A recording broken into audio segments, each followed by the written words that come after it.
Direction la Cour pénale internationale, voici les sanctions américaines et leur impact sur la procureure Fatou Bensouda. Alors pour plus de détails, après le générique. Avant de commencer, n'oubliez pas de vous abonner et d'activer la cloche de notification car cela va vous permettre de ne plus manquer les prochaines vidéos.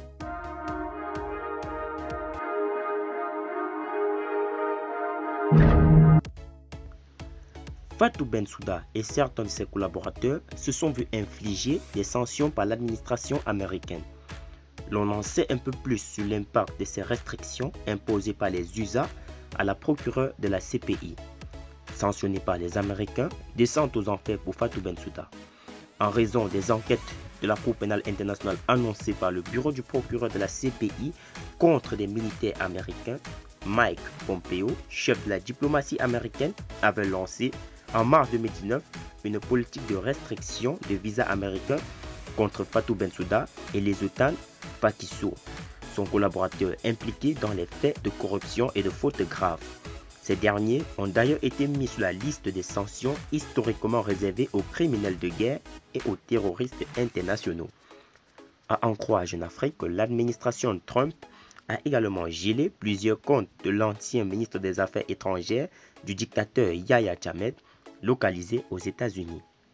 Le compte que possède Fatou Bensouda auprès de la Caisse fédérale de crédit des Nations Unies, réservé au personnel de l'ONU et des organisations qui lui sont liées, a immédiatement été gelé.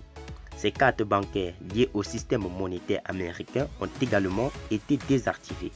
Apprend-on du confrère. Aussi, en vertu de ces sanctions, des virements effectués d'une banque à une autre ont été renvoyés et des transactions en dollars bloquées. Un membre de sa famille, encore au pays, s'est également vu temporairement empêché d'effectuer un virement.